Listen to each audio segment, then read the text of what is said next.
Mount Abu शहर में वन्यजीवों का बढ़ता मूवमेंट शहरवासियों के साथ ही पर्यटकों की सुरक्षा के लिए भी खतरा बनता जा रहा है।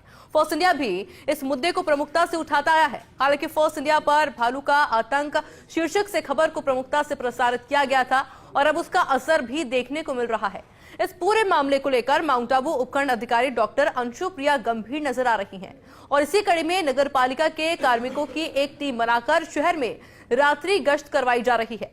वहीं वन विभाग, नगर पालिका और स्थानीय लोगों के लिए कार्यशाला आयोजित कर संदेश देने की भी कोशिश की गई। इधर वन विभाग की बेरुखी भी साफ तौर पर देखने को मिली। इस महत्वपूर्ण बैठक में विभाग के उच्च अधिकारी नदारद रहे, जिसे लेकर चर्चा का बाजार गर्म है। मौके पर हमारे संवाददाता कमलेश प्रजापति ने उपखंड अधिकारी डॉक्टर अंशु प्रिया एवं स्थानीय नागरिकों से कार्यशाला के विषय में की खास बातचीत। प्रदेश के सबसे ऊंचे वन्य जीव अभ्यारण्य के बीच बचा माउंट आबू और इस माउंट आबू की समस्याएं भी अनेक हैं, जहां लगातार भालुओं का शहर में विचरण है। उसको लेकर माउंट आबू उपखंड अधिकारी डॉक्टर अंशु प्रिया गंभीर है और आज कार्यशाला का आयोजन रहा।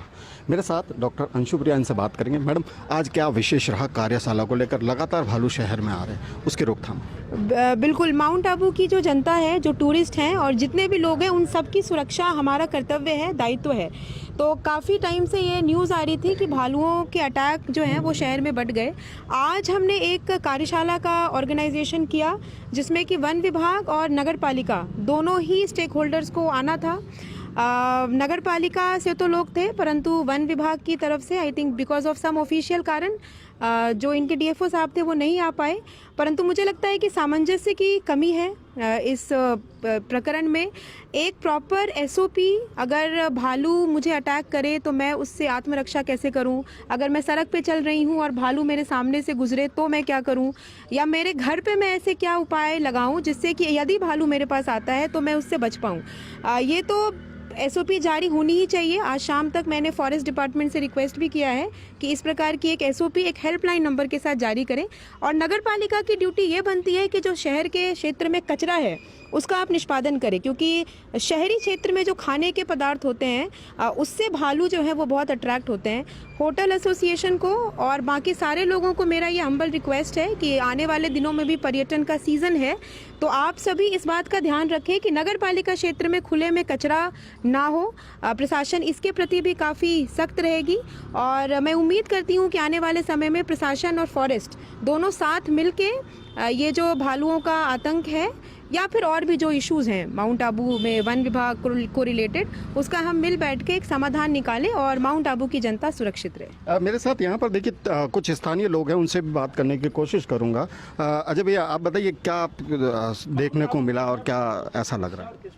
मतलब अपन ये बोले कि केवल कचरे की और आकर्षित होकर भालू आ रहा है तो वो तो गलत है।